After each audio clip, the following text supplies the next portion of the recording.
Well, happy Friday to you. Chris Hare here, the world champion crypto cowboy, bringing you an update tonight. We're going to do it a little different. I got my boy Leisurefish here. He's going to give his thoughts and opinions on overall market. We're also going to go over Bitcoin and Ethereum tonight. We're going to go over it from a 1 hour all the way out to a weekly chart. I'm going to give you the TA, then we're going to break it down and going to get Leisurefish's thoughts, going to get my thoughts, and then we'll move on to the next one. But I am a world champion rodeo cowboy in the team roping and the mounted shooting events. And we're taking all this experience and bringing people like Leisurefish in, and we're going to make you guys world champion crypto traders. But talk to me, Fish. Tell me what you think about this market and what exactly is going on. I mean, what is there to say? We've just been cremated. We got drugged down to 80. I was expecting to get, around 85, start looking for our bounce, and it just didn't come. So what do you think is the biggest catalyst behind this? And I don't know that I've ever seen it drop this much this fast ever. And do you think we're near a bottom? Do you think there is a bottom, or are we done? What's your kind of long range thoughts on this, and what's your plan to trade it from here going on out? I think it's too soon to tell if we're at a bottom. We're gonna have to get some major reversals, some major confluence going on before we can think about doing anything big. These market makers have did their job and took us to the lows quick. And I'm kind of in agreement with that. So it's kind of like, where's the bottom? When are we going to see a bottom? Are we going to see a bottom, or are we going down to 50 without ever rejecting? We're going to get to that in the charts, but I'm going to start breaking it down. We'll start off with the Crypto Fear and Greed Index. This measures market sentiment. It tells us if people are scared, if they're greedy, what's going on. And right now, people are scared to death. But what I like to use this for, since it measures market sentiment, is every time we drop into fear, I do small spot purchases. As we drop lower, I buy a little more, and then I sit on them, forget about them, don't think about them anymore, and eventually they run up into greed, and I sell them off. And it's a strategy that's worked well for me. You can see on this BitUnex exchange, I bought some Solana, I bought some Ethereum, I added $10 into those tonight, I added $10 into Bitcoin. Bitcoin's down 5%, Ethereum's down 14%, Solana's down 13%, but we'll sit on it, we'll see what happens, and we'll keep on up with it. But if you need an exchange to trade on, BitUnex is a great one. You'll find a link to that in my description. I think they give you some cash back on your first time deposit, and you get a little better trading fees. Moving out to the Bitcoin liquidation heat map, we're going to go with the 6 month tonight because I think it tells a pretty good picture of what's going on. Fish and I were talking about this, looking at it earlier, and there's a bright pocket of liquidity right here at about 106,000. There's some more up here at about 118, and there's a little more at 120. But here's what really got to us cumulatively. Everything above price action is a short trade. Everything below price action is a long trade. And this is what market makers use to track your liquidations. They draw the charts by going and eating them up. Cumulatively, guys, we've only got $212 million worth of long liquidations on the chart. But if you go to the top side, we've got $9.41 billion up to about 145. Up to 120, we've still got 7.8 billion. So it may be time for them to make a run. We'll go over into the charts. We'll figure all that out. Looking at the crypto, or I post all of these charts in the crypto school. You'll find a link to that in my description. I also post signals as the need arises. We have gone long on this. I'm kind of bullish about it. But what you can see is that we've dropped down. We dropped down in last night's video. We talked about this descending channel, and those are bullish. We dropped out of it, but they usually like to reclaim them just like it did.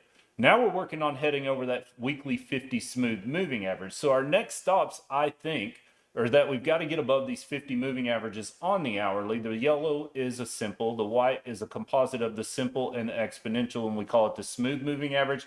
It takes 50 of these candles, puts a fluid line on the chart, and it works as excellent support and resistance. What I think we got to do is we've got to get over about 87,400. And our next stop is up in the golden zone, this daily 50 smooth moving average. It sits about 88.9. That falls in our golden zone between 88 and 90,000. If we can consolidate and work around in here, I think we can work our way up. Your next stops will be 99 to 100,000, and maybe we go back and try to retest that weekly 50 smooth moving average. If we can't get above this weekly 50 smooth moving average, something's bad wrong, and we're going to go down. 82,000 to 81,000 would be your first stop. If you drop below that, I get concerned. We're going to have to look for lower targets, especially on the macros. 79 to 77,000 will be your first stop. Fish, I want you to give your opinion as well on each time frame as we go through it. What do you think about what we've said and what's going on? The liquidity's just not at the bottom anymore. You can clearly see what's what, and it looks like they've dried us out to the downside. I mean, we've been all saying it for a while. We got to bounce sometime, but this could be a place where we can bounce. And I think it depends on the traders really to see if we last. If everyone jumps in, 100x longs from here, we're just going to keep going down. So you got to be safe in these areas. Okay, moving out to the 4-hour chart, you can see we've dropped below this retracement extension on the 4-hour, but we have reclaimed it. We're working up. That's a pretty big drop. These things don't stay beyond the 1.618 very long. It's got to at least come up a little bit to give us a new fib to go any further down. I think this move to the downside was exhausted. Moving up, I don't have it drawn here, but your first retracement zone sits between $90,000 and $91,000. About that time, your 4-hour 50 smooth moving averages are going to be in the same location. So it begs the question, do we come up here and retest and reject and come back down? And that gives us a fib for lower targets, probably down around 77,000. Or do we reclaim these and just keep going up? If we can get above the 4-hour 50s, that's one of my big first stopping points that we've got to clear. If we can clear that, I think 97,000 up to about 101,000 are your next target. Your weekly 50 SMA sits there, your simple moving average, and then your daily 50 moving average sits up at about 108, which is also the 200 smooth moving average on the 4-hour. That takes 200 of these candles, puts a fluid line on the chart, works as excellent support and resistance. If we reject anywhere along here, I feel like we're going to lower targets. If we set in any kind of lower high, I feel like we're going to lower targets. So each one of these checkpoints are critical to consolidate and move up in. Any kind of rejection is going to send us lower. But if we can get above that daily 50 moving average, our next stops would be 114 to 124. Fish, what's your thoughts on the 4-hour itself? If we can't start pushing up over some of these resistances, getting over these moving averages, we're going to head back down. I know there's some fair value gaps down, 75, 77-ish. We're just going to have to see what happens. I think whatever does happen is going to take time. We need to build a base and pick which direction we're going to go. All right, perfect. Well, we'll move out to the daily now, get us a better picture of what's going on. I had the RSIs up because our stochastic RSI is completely oversold. Our daily RSI sits at about 24. The last time we were this low or even close to being this low was the very beginning of the bull run. We went back and looked. We thought that was highly interesting that that's where we are, and we're kind of trying to move up. I know this sounds pretty bullish, but I want you guys to keep a lot of caution into the move up. Nobody knows how high it's going to go, but we're trying to give you the best possible options for what's happening. So you can see we've dropped down below the retracement zone, but we wicked all the way back up, and we're almost about to work back into it. If we lose this retracement zone, then I think we go lower, somewhere out of this bullish order block. If we can't get above it, I think your next stops are pretty ugly. We'll start with about 68,000 and go from there.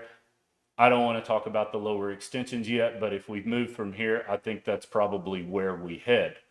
Moving up, trying to stay bullish here. We've got to get through this bearish fair value gap somewhere around 88,240 and try to work out of this golden zone somewhere around 94,300. What you can see is I follow Elliott wave theory. This is 1, 2. If we stop here, this is 3 waves down.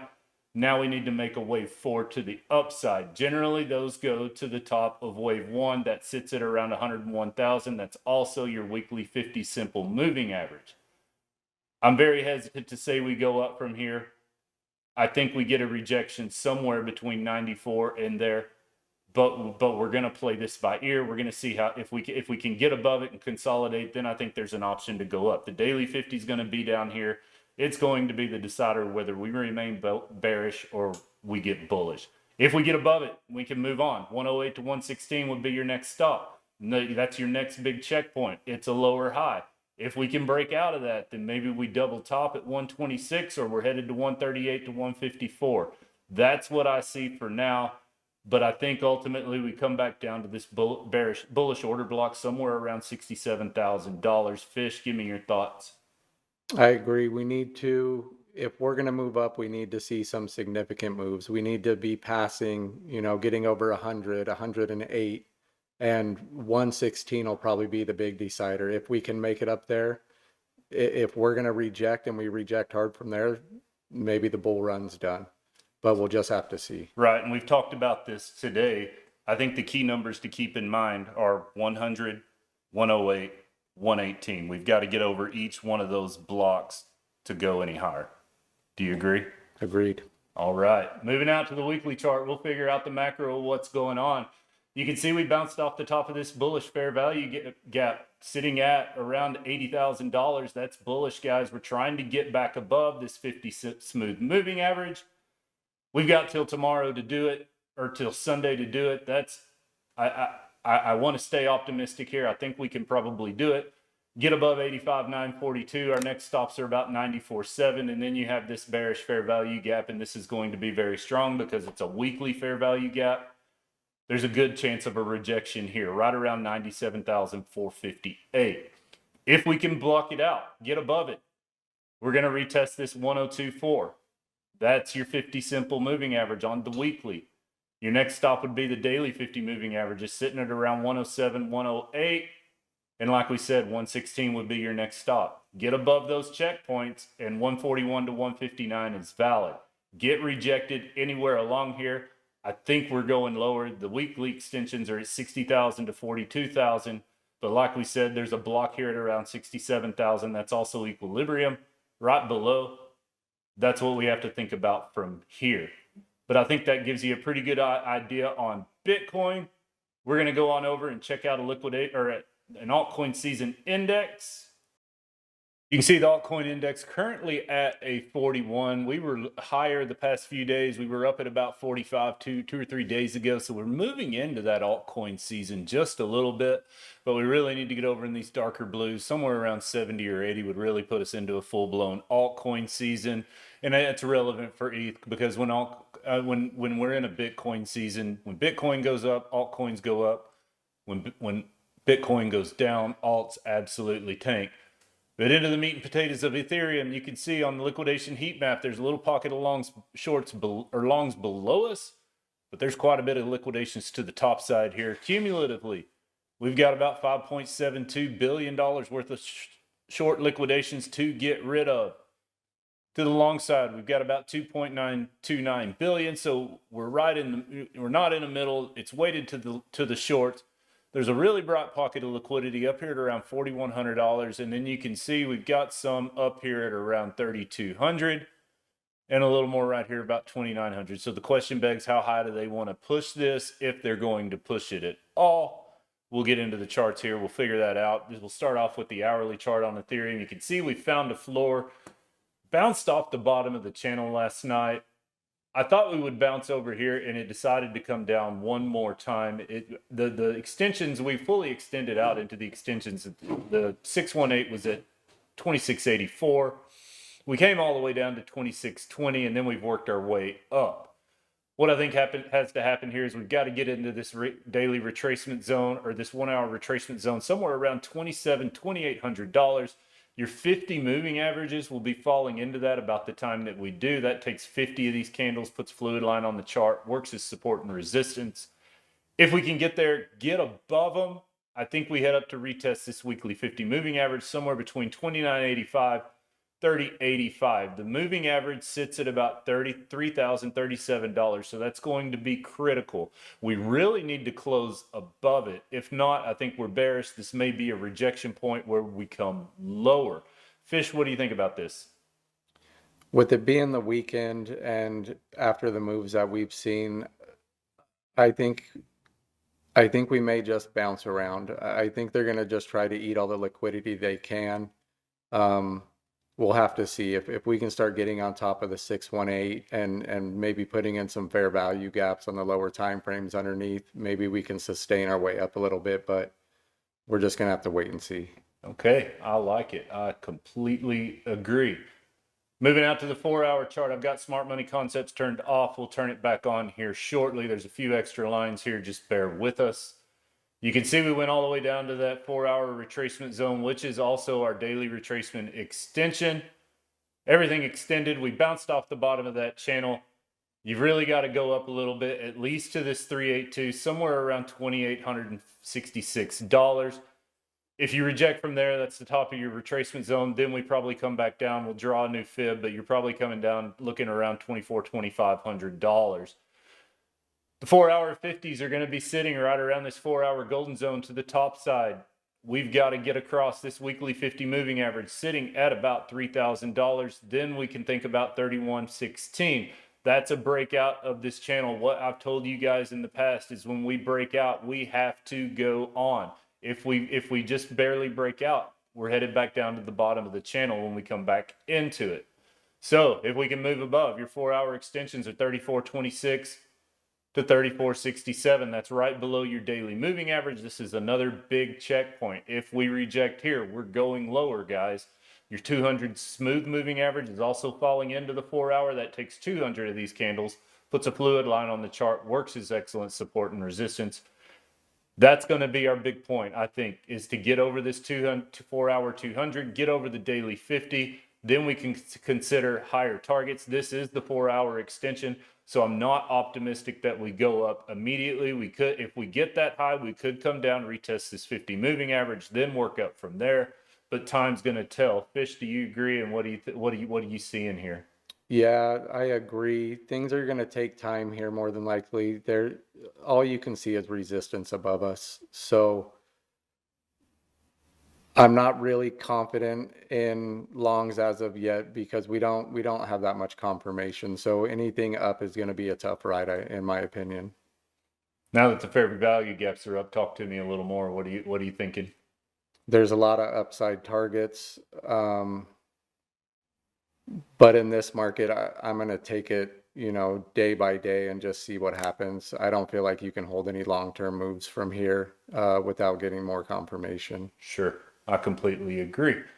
All right. Getting out on the daily, figuring out what's going on. You see we hit the 1.618 on the daily retracement extension, 2657, and we came all the way down to about 2619.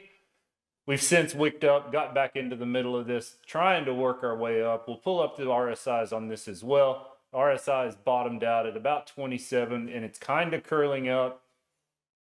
The stochastic RSI is kind of doing the same thing. The Cypher's trying to close up here just a little bit. So I think there's a little opportunity for some upside. There is a possibility we come down and double bottom or come back down to this bullish order block around 25.30.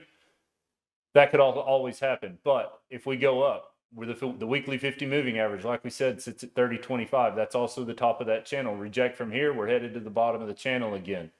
Get over it. The daily golden zone sits between 31.78 and 34.83.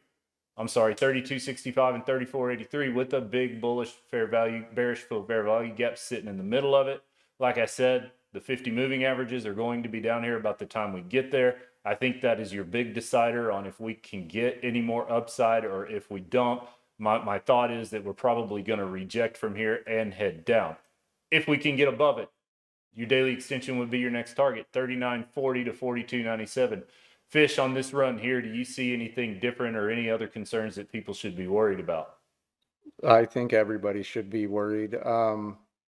Before I'm gonna form an opinion on these higher time frames, I'm gonna probably wait for the weekly close and see how the weekend plays out before really forming an opinion if we're at a bottom or what we're gonna do. Sure, I think that's a safe play. I don't think I don't think anybody should be looking for big long runs right now, but there's definitely an opportunity for some small trades. Moving out to the weekly, you can see we barely tapped into that weekly retracement zone right at about $2,450. We've lost the 50 moving averages. We are kind of working up and put a wick here. It begs the question, where do we go from here? Your stochastic is oversold, but your weekly RSIs are not. It tells me there's more downside in the tank. What we could do is come up, retest this 50 like we've talked about. It does need to do some kind of retest and then fall down. towards this golden zone, or this fair value gap. The middle of it sits around 2086, or you've got one more right at about $1,700. If for some reason you get above these weekly 50 moving averages, like we've talked about, the daily averages are next, and that's $3,500 to $4,100. Then the less likely targets are 59.36 to 71.75. You can see how the weekly golden zone is the lower high. I kind of feel like that's what's happening. I don't feel like this move to the downside is over, but I'm going to let Fish finish this out with his final weekly thoughts. Yeah, the best move here is to see where we close on the weekly. Any trades that happen this weekend, if they go up, they'll probably be retraced by Monday. So my opinion on everything is either low leverage or just holding out and waiting for some confirmation. All right. I think that's a good breakdown for everything that we're going through right now. What a mess it's been. What do you think about Texas? Texas is good. Texas is different. It's a lot flatter. I live in the mountains, so it's a little different. Yeah, I took him out. We looked at the horses today. We went to town, had some good Mexican food. A little different than California. A little different, a little slower. Yeah. So let's talk about broader market. What are you doing with your spot bags right now? I'm just holding them. They're longer plays. If I got caught and I got to hold them, then I got to hold them. That's my decision for those. As long as we're trading, we're fine. Yeah. But that's just kind of where we're at. Sure. At what point do you start thinking about maybe dollar cost averaging to bring your average down? Is this something you're like, I'm just done, I'm going to sit on them until they come up? What's kind of your strategy from here? I need to see if we're going to get confirmation for more downside. I don't want to, if I'm at a dollar cost average, I'm going to dollar cost average as we go down further. I know we're down a lot, but if we can get confirmation, then maybe it's time to start looking into those things. Maybe it's time to start cutting losses. There's a lot of things to think about. Sure. Okay. Anything else you want to add before we wrap this thing up? No, play it safe. It's tough out there. We're hurting, so just keep your head up and do your thing. All right. And if y'all see Tyler, tell him we said he was an idiot. Just go over and comment on one of his videos that he's an idiot, and let's see what happens. Just go on over. Have some fun with him. It ought to be a good time. But we're going to wrap it up here. I'm Chris Hare, the Crypto Cowboy. This is my buddy Leisure Fish. Check us out in the Discord at the Crypto School. You'll find a link to that in my description. We're both in there every single day. If you're not learning, you're missing out. We love to help. I've been posting signals. We post charts. Fish posts all kinds of valuable information on how he trades and how his strategies work. Absolutely invaluable information. And a little bit about me and Fish. We've been friends for about a year now. We became friends right in the big dump around January. And no kidding, guys, we've spent 16 hours a day every single day since probably March on it till just here lately. Yep. That we talk several times a day. We talk more to each other than we have our wives. But that's what it takes. You've got to absorb this stuff completely. You've got to just eat, sleep, drink it. You can't think about anything else. And that's how you get consistent on your trade wins. But we're going to wrap it up for tonight. All those links, you'll find them in my description. Don't forget to like, subscribe, tap that bell notification. You'll get updates as soon as we upload a video. And leave us a comment. It helps the YouTube algorithm and it gets us out to more people. But we're going to wrap it up for tonight. Go in and eat some dinner. Maybe we'll do another video tonight or tomorrow. Who knows? So click that bell notification. You'll find out right away. But I really appreciate you watching. I hope you guys have a good weekend. Chris Hare, the Crypto Cowboy, my boy Leisure Fish right here. We're going to wrap it up, close it out. We'll see you down the road.